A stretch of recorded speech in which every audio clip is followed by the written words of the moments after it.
अस्सलाम वालेकुम and welcome back students. आज के इस वीडियो ट्यूटोरियल में हम कैलिफोर्निया हाउसिंग प्राइस प्रिडिक्शन के ऊपर जो काम कर रहे थे उसको कंटिन्यू करेंगे। इससे पहले इसके ऊपर एक ऑलरेडी वीडियो अपलोड हो चुकी है जिसमें हमने कैलिफोर्निया हाउसिंग का जो डेटा सेट है उसको पढ़ा था, उसको एक्सप्लोर किया था और डेटा सेट को प्लॉट करने के या विजुलाइज करने के डिफरेंट तरीके देखे थे, जिसमें एक हमारे पास हिस्टोग्राम प्लॉट था। इसको हमने बहुत डिटेल में समझा है, पढ़ा है, इसकी डिटेल्स आपको पिछले वीडियो में मिल जाएगी। कर्व फिटिंग किस तरीके से प्लॉट करते हैं, इसको पढ़ते कैसे हैं। बॉक्स प्लॉट क्या होता है, बॉक्स प्लॉट के थ्रू किस तरीके से हम आउटलायर्स को आइडेंटिफाई कर रहे होते हैं, इसको पढ़ते कैसे हैं, इसको प्लॉट कैसे करते हैं, ये सब हमने सीखा था। और लास्ट हमने पेयर प्लॉट देखा था जिसमें हमने ये देखा था कि दो इंडिपेंडेंट वेरिएबल या एक इंडिपेंडेंट और डिपेंडेंट वेरिएबल आपस में किस तरीके से प्लॉटिंग के थ्रू अपने आप को एक्सप्रेसिव कर रहे हैं या अपना जो डेटा है उसको रिप्रेजेंट कर रहे हैं। तो उसी फाइल को हम कंटिन्यू कर रहे हैं और आज जो इस वीडियो ट्यूटोरियल में हम काम करेंगे तो इसमें जो आउटलायर्स डिटेक्ट हुए थे उसको हैंडल करना सीखेंगे और फिर मशीन लर्निंग मॉडल इम्प्लीमेंटेशन की तरफ चले जाएंगे।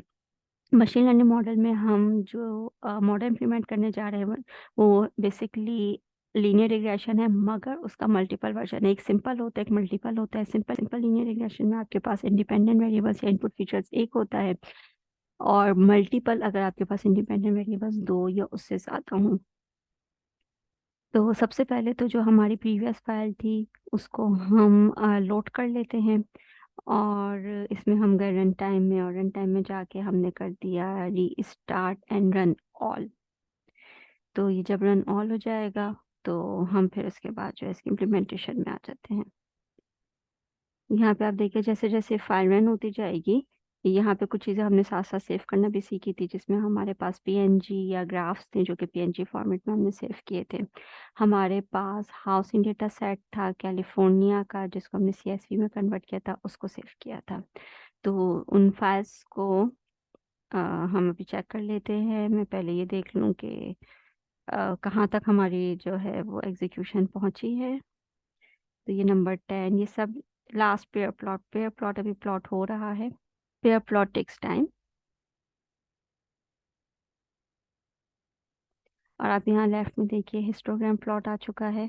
पीएनजी फाइल ये हमने सेव की कमांड इसमें इस्तेमाल की हुई है, तो ये अब मेरे पास हिस्टोग्राम में यहाँ पे सेव फिग की कमांड हमने इस्तेमाल किया है, तो histogram plot dot P N G यहाँ पे मेरे पास अवेलेबल है। हाउसिंग डेटा सेट भी हमने ऊपर जो है वो 2 CSV किया था। तो ये जो आपके पास जब भी आपको डेटा फ्रेम को कन्वर्ट करना हो CSV फाइल में डाउनलोडेबल फॉर्मेट में, तो आप 2 CSV कर देंगे तो ये आपके ड्राइव में लेफ्ट साइड पे अपेयर हो जाएगा। यहाँ से फिर आप जाके इसको डाउनलोड करके फिर आगे इस्तेमाल कर सकते हैं। हम आ जाते हैं वापस पेयर प्लॉट की तरफ, देखते हैं कि कहाँ तक इसकी एग्जीक्यूशन पहुंची है।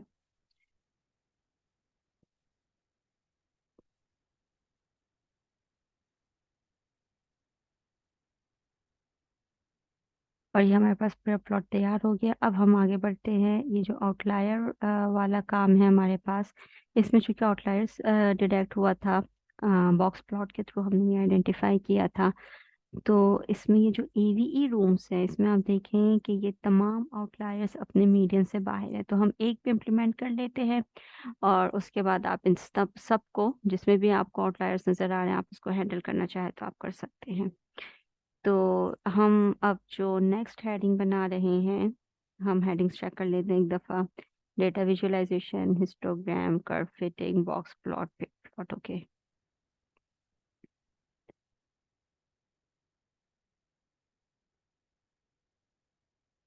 अब हम आ रहे हैं। अब नेक्स्ट जो हमारा काम है रिमूविंग आउटलायर्स। आउटलायर वो पॉइंट्स होते हैं जो आपके डेटा सेट में बहुत डिफरेंट तरीके से बिहेव कर रहे होते हैं। तमाम डेटा भी आपने देखा था ऊपर एवरेज रूम्स में, तमाम डेटा जो है वो 60 तक है, और जो इसका बॉक्स है वो तकरीबन 0 से लेकर 10 के दरमियान है। और ये तमाम पॉइंट्स जो हैं ये आउटलायर क्रिएट कर रहे हैं जो भी इस बॉक्स के बाहर है, और ये यहाँ तक 140 तक जा रही है। तो एवरेज रूम जो है कुछ डेटा सेट में 140 जो है रिकॉर्ड हो चुका है। बहरहाल हम जो है इसको हैंडल करना सीख रहे हैं। आउटलायर्स के बारे में हमने लास्ट एक चीज़ जो देखी थी, जो उसकी एक्सप्लेनेशन में हमने देखा था, वो ये कि एक बॉक्स प्लॉट है हमारे पास और उस बॉक्स की डिफरेंट जो है वो लेबलिंग है।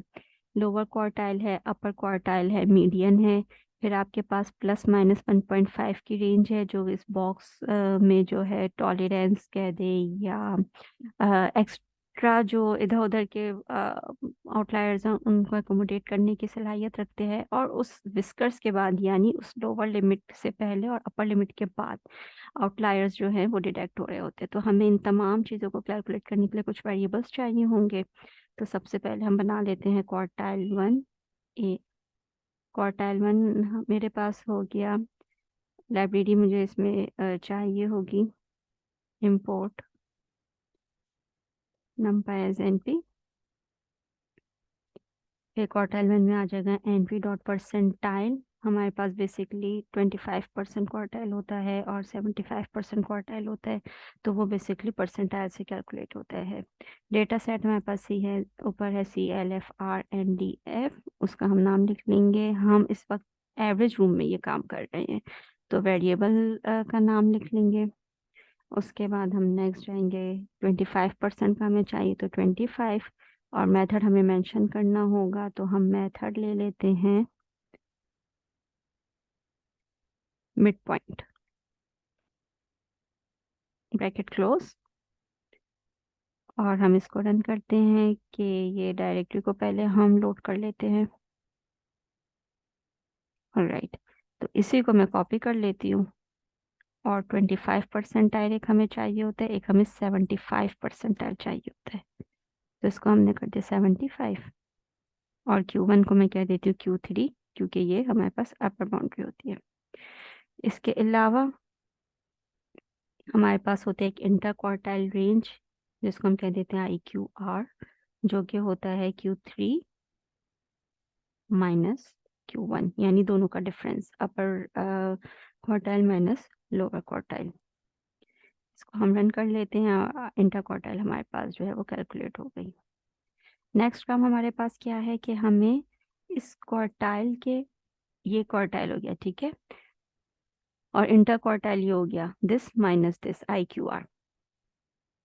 अब हमें इसका जो अपर बाउंड है, यानी कि अपर लिमिट, यानी कि +1.5 अपर क्वार्टाइल के बाद, और लोअर क्वार्टाइल से पहले -1.5, यानी कि लोअर लिमिट और अपर लिमिट हमें इसकी फाइंड आउट करनी है। तो हम यहाँ पे वेरिएबल बना लेते हैं एक अपर बाउंड के नाम से, और इसमें हमारे पास जो है वो हो जाएगा फाइल।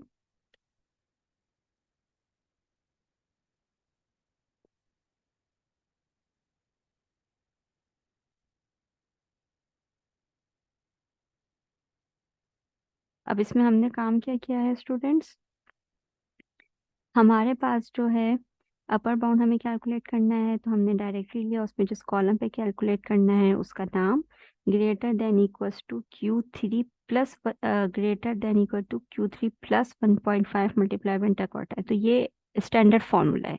ये वाली जो चीज़ है Q3 यानी अपर क्वार्टाइल में +1.5 टाइम्स IQR आपको ऐड करना होता है। इसके बाद हमने किया लोअर बाउंड, और इसको हम क्या देते हैं, दिस इज लोअर बाउंड, और ये हो जाएगा लेस देन इक्वल्स टू, और Q3 की जगह ये हो जाएगा Q1 माइनस। इसको हम रन कर लेते हैं। ऑलराइट, तो अब नेक्स्ट काम जो है, हम इन तमाम वैल्यूज़ को प्रिंट कर लेते हैं। कौन कौन सी वैल्यूज़ है हमारे पास, IQR प्रिंट मैं कर लेती हूँ, IQR, और Q3 पहले प्रिंट कर लेती हूँ, क्वार्टाइल अपर बाउंड और क्वार्टाइल लोअर बाउंड। ये वैल्यू आ गई 1.6, जो है ये इंटर क्वार्टाइल रेंज है, यानी कि Q3 माइनस Q1 है। और अपर क्वार्टाइल जो है वो 6.05 पे आया, और 4.44 पे जो है वो लोअर क्वार्टाइल है। अब हम ये जो हमने बाउंडिंग कैलकुलेट किया, इसको हम प्रिंट करते हैं। हम ये देखना चाह रहे हैं कि वो तमाम वैल्यूज़ जो अ, इनसे अपर बाउंड से ऊपर है वो वाले सब डिटेक्ट हो जाए। तो अपर बाउंड की तरफ आ जाते हैं, प्रिंट करेंगे हम। प्रिंट की कमांड हो जाएगी np dot where conditional command है, ठीक है। जहाँ जहाँ पे भी अपर अंडरस्कोर बाउंड है उसको प्रिंट कर दो, और इसके साथ ही मैं एक और लिख लेती हूँ, print NP dot where lower underscore bound.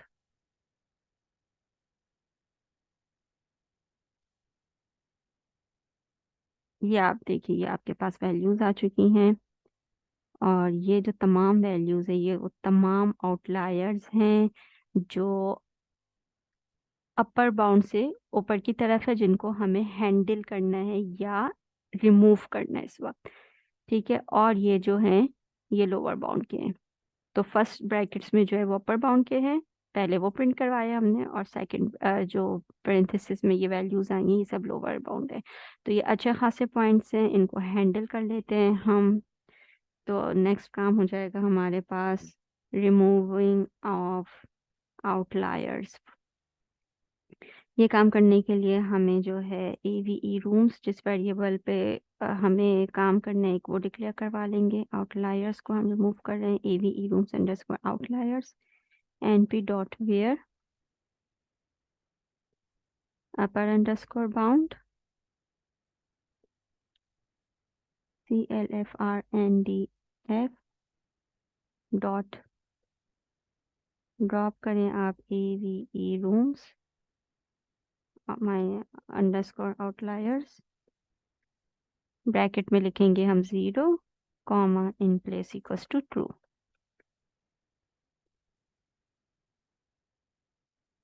यहाँ पे मैं एक काम ये कर रही हूँ, इस नीचे कमांड को रन करने से पहले clfrndf डॉट शेप, clfrndf में कितने रॉज हैं और कितने इसमें कॉलम्स हैं। तो इसमें 20,640 रॉज एंड 9 कॉलम्स हैं। और अब मैं इस वाली जो कमांड है इसको रन करती हूँ, और इसको मैं प्रिंट करती हूँ दोबारा।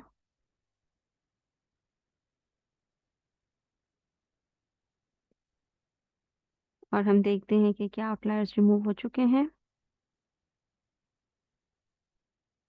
तो आप देखिए 20,640 पहले हमारे पास रॉस थे या इंस्टेंसेस थे, और अब हमारे पास 20,174 है। तो अराउंड 500 तकरीबन जो है ये हमारे पास पॉइंट्स डिटेक्ट हुए थे, जो कि आउटलायर्स के बाद अब ये इस डेटा सेट में मौजूद नहीं है, ठीक है। तो ये आउटलायर्स रिमूव करने का एक तरीका है। मैं पीछे जाती हूँ वापस, और इसमें मैं आपको ये वाली जो कमांड है जिसमें ग्राफ प्लॉट हुआ है इसको मैं दोबारा प्लॉट करके आपको दिखाती हूँ, क्योंकि जो clfrndf है ये अपडेट हो चुका है। तो अब आप ये देखिए, जो आउटलायर्स 140 तक जा रहे थे एवीई रूम्स में, अब वो आउटलायर्स जो हैं 8 तक जा रहे हैं। तो तमाम आउटलायर्स रिमूव हो चुके हैं, डेटा आपका काफी हद तक सेट हो गया। तो इस तरीके से हमने अपर बाउंड का किया था, ठीक है। इसी तरीके से आप लोअर बाउंड, यही वाली कमांड जो है वो वेरिएबल चेंज कर दें, अपर बाउंड की जगह लोअर बाउंड कर दें, तो ये भी आपके पास जो है वो एब्जॉर्ब हो जाएंगे। ठीक है, तो ये आप ट्राई कीजिएगा, ये वाली कमांड को जो है लोअर बाउंड के साथ चला के। तो ये जो शेप होगी वो रोज रोज में आपको चेंजिंग नजर आएगी, और आप बॉक्स प्लॉट को जाके दोबारा अपडेट करेंगे। अब हमारे हैं नेक्स्ट काम की तरफ, और नेक्स्ट काम जो होता है हमारे पास वो है separation of data set into X and Y. तो डेटा सेट को हम सेपरेट कर लेते हैं। एक्स हमने ले लिया कैलिफोर्निया df डॉट ड्रॉप की कमांड, और ब्रैकेट में हम वो मेड हाउस वेल को ड्रॉप करवा देते हैं, और उसके बाद आपको लिखना होता है कॉमा डाल के A X is equals to 1।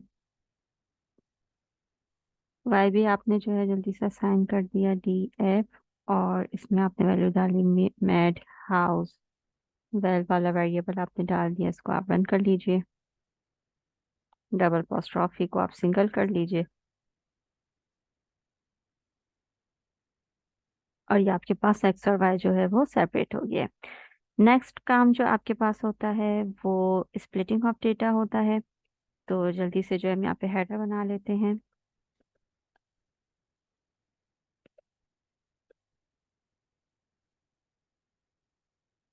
Splitting of data into train and test. और इसको हम कर लेते हैं बोल्ड और हेडिंग। डेटा स्प्रेड करने के लिए हमें लाइब्रेरी की ज़रूरत पड़ेगी, तो हम जल्दी से कर लेते हैं from sklearn dot model underscore selection. Import कर लिया हमने train test split. Right, next line में अब हम ये क्या काम कर रहे हैं कि हमने पहले तो 4 वेरिएबल असाइन कर दिए, X train, X test, Y train, Y test. Train test split को हमने कॉल किया। एक्स और वाई हमें पहले बताना होता है और उसके बाद हमें टेस्ट साइज बताना होता है। टेस्ट साइज हम कर लेते हैं 0.3, यानी कि 30% डेटा जो है वो टेस्टिंग के लिए चला जाएगा और ट्रेनिंग के लिए जो है वो बाकी 70% डेटा जो है वो चला जाएगा। देन नेक्स्ट काम हमारे पास क्या है कि जो हमारे पास अगर हम देखना चाहें वेरिएबल्स, तो हम देख सकते हैं एक्स ट्रेन और वाई ट्रेन में क्या क्या वैल्यूज आई हैं। और आप चाहें तो एक्स ट्रेन डॉट शेप करके भी चेक कर सकते हैं। तो मैं बहरहाल वाई में चली जाती हूँ, तो 20,174 वैल्यूज थी। एक्स ट्रेन ट्रेनिंग में 14,000 के अराउंड आ गई और टेस्टिंग में 6,000 के अराउंड आ गई। वेरी गुड हो गया ये। और वाई ट्रेन और वाई टेस्ट भी हम जल्दी से चेक कर लेते हैं यहीं पे। वाई ट्रेन में 14,000 वन कॉलम और वाई टेस्ट में अराउंड 6,000 वन कॉलम आ गया। नेक्स्ट काम जो है हमारे पास लीनियर रिग्रेशन का मॉडल चाहिए हमें, तो हमने sklearn के लीनियर अंडरस्कोर मॉडल में से लीनियर रिग्रेशन का मॉडल जो है वो कॉल करवा लिया। अब हमें एक वेरिएबल की ज़रूरत होगी जिसमें हमने लिखा LR equals to linear regression. उसके साथ ही हम डॉट फिट भी करवा लेते हैं, फिटिंग की कमांड भी हम साथ दे देते हैं जो कि एक्स ट्रेन और Y underscore train. Linear regression भी हो गया, फिटिंग भी हो गई।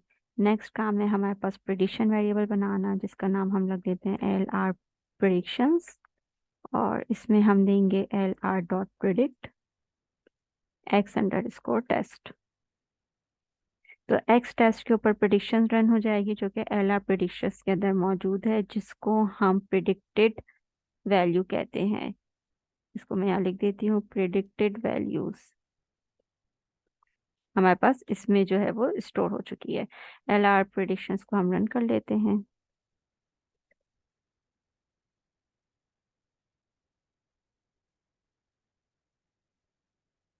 तो ये आपके पास जो है बहुत सारी वैल्यूज में से शुरू की 3 सैंपल्स और लास्ट के 3 सैंपल्स इसने हमारे पास डिस्प्ले कर दिया है। तो प्रिडिक्शन हमारे पास इस वक्त हो चुकी है। नेक्स्ट काम हमारे पास होता है मॉडल इवेल्युएशन।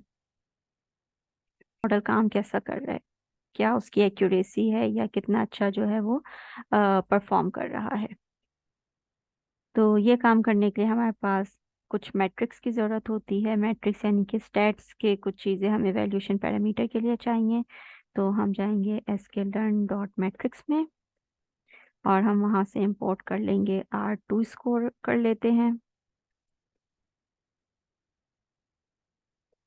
और इसके अलावा हम मीन स्क्वायर भी ले लेते हैं। जब भी हम रिग्रेशन अप्लाई कर रहे होते हैं तो R2 स्क्वायर और MSC, जिसको हम मीन स्क्वायर्ड एरर कह रहे होते हैं, ये दो पैरामीटर्स हम ज़्यादातर यूज़ कर रहे होते हैं। R2 स्कोर जितना अच्छा होता है मॉडल उतना अच्छा परफॉर्मेंस दे रहा होता है, और मीन स्क्वायर्ड एरर या MSC जो है ये कम होना चाहिए मॉडल का अच्छी परफॉर्मेंस के लिए।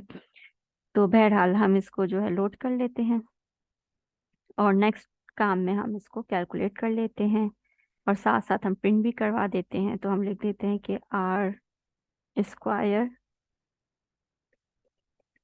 स्कोर R स्क्वायर है, ठीक है, हम R2 लिखते हैं लेकिन ये जो फॉर्मूला इसके अंदर चल रहा है वो R स्क्वायर है। R square score of LR model. और फिर हम लिख देते हैं, इवेल्युएट कर लेते हैं। करने का क्या तरीका है, R2 अंडरस्कोर स्कोर का फॉर्मूला हमने कॉल किया, ब्रैकेट्स के अंदर पहले हम देंगे ओरिजिनल वैल्यू बाय टेस्ट यानी के, और फिर हम देंगे प्रिडिक्शन वैल्यू जो कि LR प्रिडिक्शंस में रखा हुआ है। और उसके बाद मैं इसी स्कोर को जो है दोबारा पेस्ट कर देती हूँ। और अब हम R स्क्वायर नहीं ले रहे हैं बल्कि हम MSC स्कोर ले रहे हैं, तो फॉर्मूला आ जाएगा यहाँ पे मीन स्क्वायर का।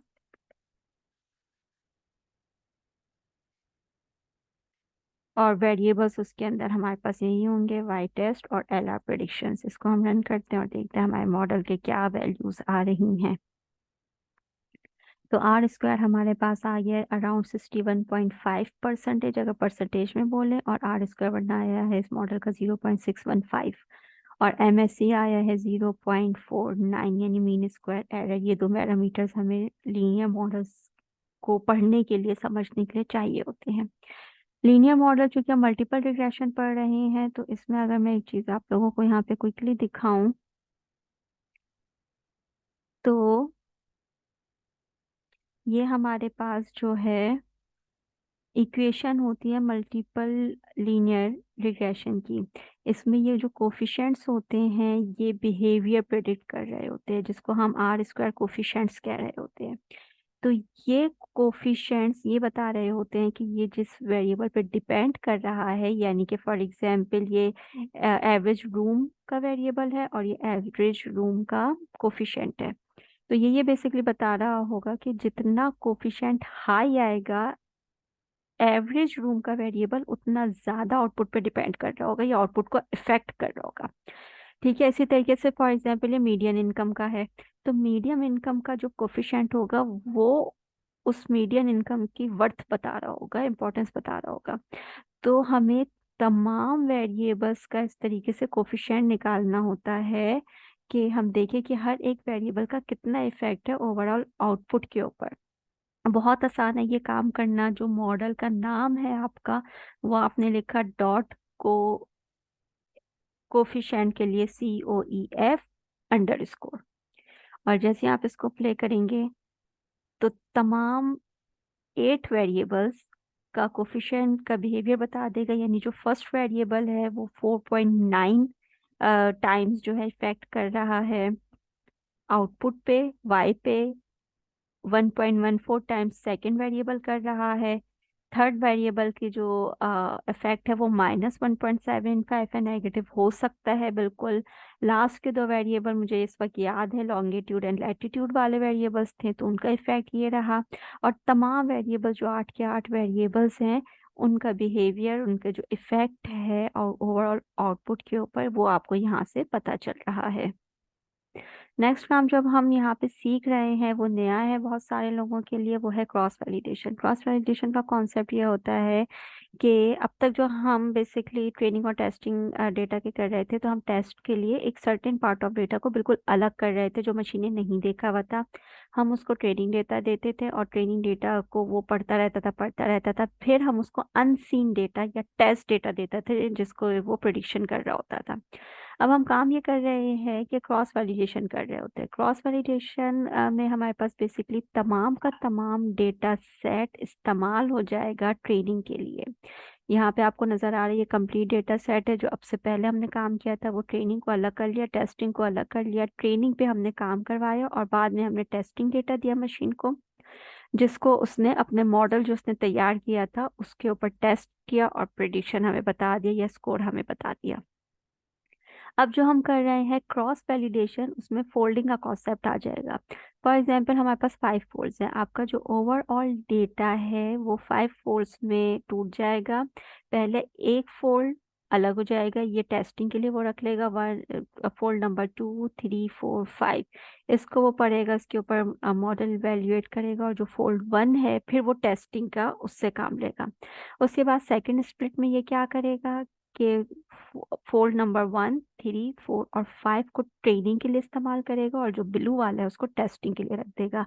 फिर third split, fourth split, fifth split में क्या करेगा, 1 2 3 4 को ट्रेनिंग के लिए इस्तेमाल करेगा, और फिफ्थ वाले को जो है वो टेस्टिंग के लिए रिजर्व कर देगा, फिर उस पर टेस्टिंग करेगा।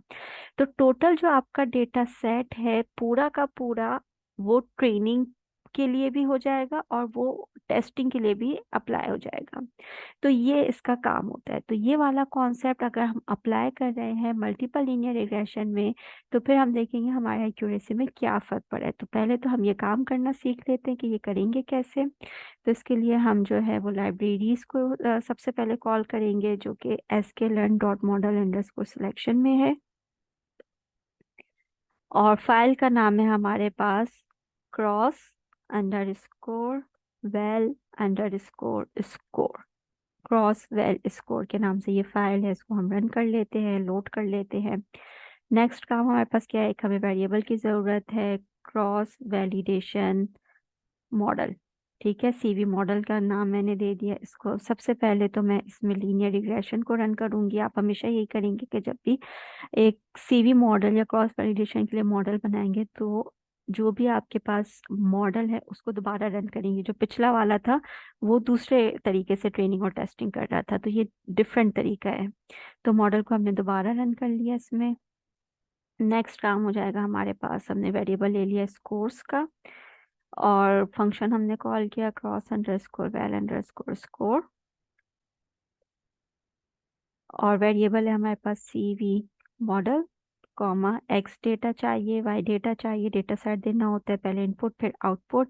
स्कोरिंग का मेथड बताना होगा, तो हम आर स्क्वायर ही फॉलो कर रहे हैं, तो ये R2 इसका स्कोर हो गया। सीवी हम कह रहे हैं 10 फोल्ड्स, जैसे अभी हमने एग्जाम्पल में 5 फोल्ड्स की एग्जाम्पल थी, ये नंबर ऑफ स्प्लिट्स 5 थे।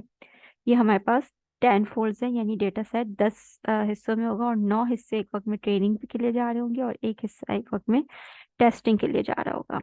इस कोर्स को साथ हम प्रिंट भी करवा देते हैं। ये आपके पास वैलिडेशन स्कोर आ गया। तो आप देखें कि जो मॉडल रन हुआ है 52% स्कोर है, 62.4, 44, 47, 57। तो ये सब वैलिडेशन के लिए जब डेटा इस्तेमाल हुआ है तो ये उसका जो है रिजल्ट है। मैं पिछले स्कोर पे जाऊंगी और लास्ट स्कोर जो था हमारे पास वो आ रहा था 61.5, और इसमें जो बेस्ट स्कोर आ रहा है वो है 62.4। तो इसका मतलब ये हुआ कि क्रॉस फोल्ड 2 जो है, ये 1 हो गया नंबर, ये 2 हो गया, 3, 4, 5, 6, 7, 8, 9 एंड 10। ठीक है, तो ये जो नंबर 2 है, CV इक्वल्स टू 2 ने बेस्ट आपको परफॉर्मेंस शो की है। तो यहाँ पे ये जो तरीका होता है इसको हम मॉडल इम्प्रूवमेंट के लिए हम इसको इस्तेमाल कर रहे होते हैं, जो कि अभी ऊपर अगर आप इसमें ग्राफ में देखें, पिक्चर में देखें, तो यहाँ पे डेटा सेट है जो कि ट्रेनिंग और टेस्टिंग के लिए किया। ट्रेनिंग पे हमने क्रॉस वैलिडेशन किया जिसको हमने कुछ पैरामीटर्स असाइन किए। क्रॉस वैलिडेशन के बाद हमारे पास बेस्ट पैरामीटर आ जाता है, उस पैरामीटर के साथ हम मॉडल को ट्रेन करते हैं। तो CV इक्वल्स टू 2 हमारे पास बेस्ट पैरामीटर आ चुका है, और फिर रिट्रेन करने के बाद हमारे पास जो स्कोर आएगा वो हमारा फाइनल स्कोर होगा। तो ये हमारे पास मॉडल इम्प्रूव करने का तरीका होता है। लास्ट काम जो हम अपने इस वीडियो में देखेंगे और इस वीडियो को फिर हम वाइंड अप की तरफ लेकर जाएंगे, वो है हमारे पास model visualisation. Again model visualise करने के लिए हम क्या करेंगे, ट्रू मॉडल और प्रिडिक्टेड मॉडल दोनों को रन करेंगे, और उसके बाद जो ग्राफ हमारे पास आएगा उसको हम अंडरस्टैंड करेंगे। तो सबसे पहले तो लाइब्रेरीज की हमें ज़रूरत होगी। sklearn dot model underscore selection से हम इंपोर्ट करेंगे library cross underscore val underscore predict, और स्कोर्स को हम प्रिडिक्ट कर लेते हैं अंडरस्कोर प्रिडिक्ट। ऊपर जो है हमारे पास ओरिजिनल स्कोर्स हैं, ये प्रिडिक्शन स्कोर है, और इसको हमने कर दिया cross underscore val underscore predict. और वैल्यूज जो हम इसमें देंगे, पहले तो CV मॉडल दे देंगे जिस मॉडल को पे हमें प्रिडिक्शन चलाना है। डेटा सेट हो जाएगा x comma Y comma CV equals to 10 ही रख लेते हैं अब। ठीक है, नेक्स्ट काम जो हमारे पास है, जो हमारे पास प्रेडिक्शन वैल्यूज आ गई, एक्चुअल वैल्यूज आ गई, तो अब हम इसको प्लॉट कर लेते हैं ताकि एक ही ग्राफ में हमारे पास प्रिडिक्शन भी आ जाए, प्लॉटिंग भी आ जाए, और जो हमारा लीनियर रिग्रेशन का मॉडल फिट हुआ है, मशीन लर्निंग मॉडल जो फिट हुआ है वो भी हमें डिस्प्ले पे आ जाए, ताकि हम उसको लास्टली एनालाइज कर लूँ, उसको पढ़ लें। तो लाइब्रेरीज की हमें ज़रूरत होगी sklearn डॉट मैट्रिक्स। इम्पोर्ट किया हमने prediction error display, plt dot fig size equals to, fig size हम रख लेते हैं 8/4। सेट ऑफ कमांड्स हम लिख लेते हैं quickly. Prediction error display from prediction में से हमें पहले y बताना होगा। y प्रिडिक्शन में हमने स्कोर वैल्यू, ये ओरिजिनल y है और ये हमारे पास प्रिडिक्टेड y है जो थोड़ी देर पहले हमने यहाँ पे प्रिडिक्ट किया है। काइंड हमने लिख दिया, एक्चुअल वर्सेस प्रिडिक्टेड का ग्राफ हमें बनाना है। टाइटल हमें देना होगा actual versus predicted values, title हो गया हमारे पास, और plt.show हमारे पास जो है वो कमांड होगी जो कि हमारे पास ग्राफ को प्लॉट करेगी। थोड़ा सा टाइम टेकन कमांड्स हैं, और ये आपके पास जो है ग्राफ आ गया, जिसमें आप देख रहे हैं कि एक ब्लैक लाइन आपका मॉडल फिटिंग है, जो ब्लू डेटा सेट्स आपको नज़र आ रहे हैं ये वाई प्रेडिक्शन और वाई एक्चुअल वैल्यू के हिसाब से प्लॉट हो चुके हैं। फॉर एग्जाम्पल इस लाइन में आप देखें ज़्यादातर डेटा सेट इसी के करीब है। 1.530 पे जो वैल्यू है वो यहाँ पे 1.530, ये वो तमाम वैल्यूज हैं जो एक्चुअल और प्रिडिक्ट बिल्कुल मैच हो गई हैं। ये उसके करीब करीब है, और ये कुछ वैल्यू है जो कि बहुत दूर जाके प्रिडिक्ट हुई है, यानी कि असल जो इसकी वैल्यू है वो 1.53 से कम है, लेकिन जो प्रेडिक्ट हुई है इसकी वैल्यू वो 5.3 के करीब प्रेडिक्शन हुई है। तो ये कुछ सेट ऑफ वैल्यूज हैं जो आपको इस स्ट्रेट लाइन से दूर नजर आ रही हैं, ये वो सेट ऑफ वैल्यूज हैं जो कि सही से प्रिडिक्ट नहीं हो सकी या दूर हैं, जिसकी वजह से आपके पास ओवरऑल आर स्क्वायर जो है वो कम आया है, 62 के अराउंड आया है।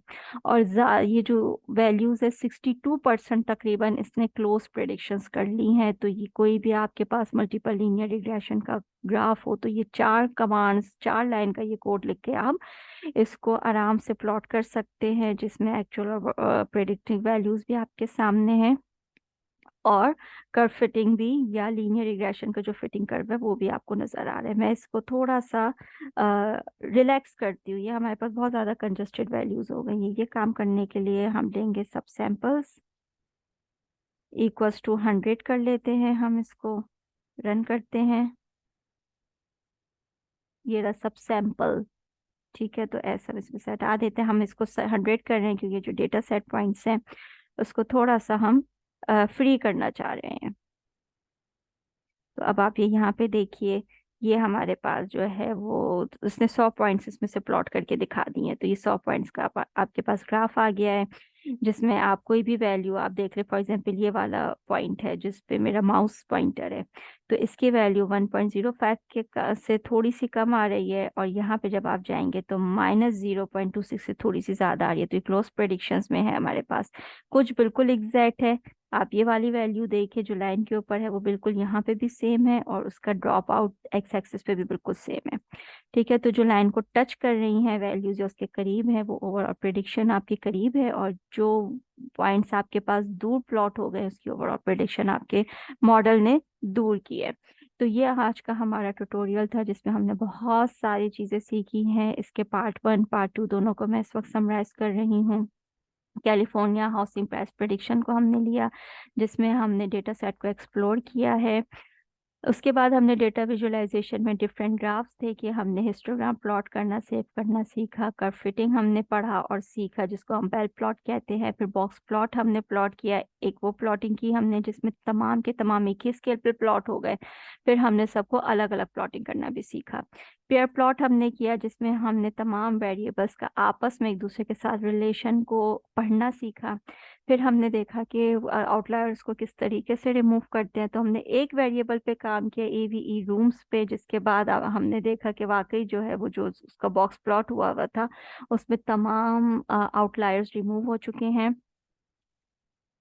यहाँ पे इस वक्त मैं थोड़ा सा बैक जाऊंगी, और यहाँ पे आप देखिए तमाम अपर बाउंड के आउटलायर्स हमने रिमूव कर दिए थे। यही प्रैक्टिस आपको लोअर बाउंड्स के लिए करके देखना है। फिर हमने डेटा सेट को सेपरेट किया जो हमारा ट्रेडिशनल तरीका है, स्प्लिट किया हमने डेटा सेट को ट्रेन और टेस्ट में, और उसके बाद हमने जो है उसमें लीनियर रिग्रेशन का मॉडल इम्प्लीमेंट किया और उसको हमने प्रेडिक्ट किया, उसका स्कोर हमारे पास आ गया। फिर हम गए मॉडल की इम्प्रूवमेंट की तरफ, क्रॉस वैलिडेशन की तरफ गए। क्रॉस वैलिडेशन हमारे न्यू कॉन्सेप्ट था जिसमें हमारा बेसिकली तमाम का तमाम डेटा सेट ट्रेनिंग में भी रोल प्ले कर रहा होता है, और तमाम का तमाम डेटा सेट टेस्टिंग में भी रोल प्ले कर रहा होता है। तो हमने इसको 10 टाइम्स वैलिडेशन करवाई थी, जिसमें सेकेंड टाइम में हमारे पास एफिशिएंसी सबसे ज़्यादा आई है। मॉडल विजुअलाइजेशन हमने देखा जिसमें हमने क्रॉस वैलिडेशन की पहले प्रेडिक्शन किया और उसके बाद हमने इसकी प्लॉटिंग की है। तो अब प्लॉटिंग कर्व को हमने पढ़ लिया कि एक ही प्लॉट में आपके पास सैंपल्स, डेटा सैंपल्स प्लॉट हो चुके हैं, जो कि एक्स और वाई एक्सिस के हिसाब से जो है वो प्लॉट हो गए हैं, जिसके ऊपर कर्व फिटिंग लीनियर रिग्रेशन का मॉडल भी फिट हुआ हुआ है। तो ये हमारा आज का ट्यूटोरियल था, जिसमें हमारे लिए बहुत सारी लर्निंग थी।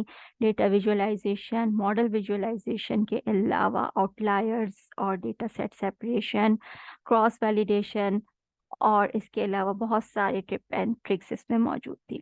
तो इसमें अब आपका काम क्या है, फ्यूचर वर्क जिसको हम कह रहे होते हैं रिसर्च करते हुए, फ्यूचर वर्क ये है कि आप अपना जो डेटा सेट है, प्रेडिक्शन से रिलेटेड, प्राइस प्रेडिक्शन से रिलेटेड, या कोई भी आपके पास डेटा सेट है जो वैल्यूज की फॉर्म में है और इसमें एक से ज़्यादा इंडिपेंडेंट वेरिएबल्स हैं, दो या दो से ज़्यादा इंडिपेंडेंट वेरिएबल हैं, वो उस डेटा सेट को आपने इस कोड को फॉलो करते हुए अपने डेटा सेट को इम्प्लीमेंट करना है, और अपना इसी तरीके से गूगल नोटबुक एक तैयार करनी है। और उसमें कोई भी मसला है, कोई भी आपको चीज़ कंफ्यूज करे, तो आप उसको वीडियो में कमेंट्स के थ्रू मुझसे पूछ सकते हैं, ताकि नेक्स्ट वीडियोस में मैं उसको इनकॉर्पोरेट करूं।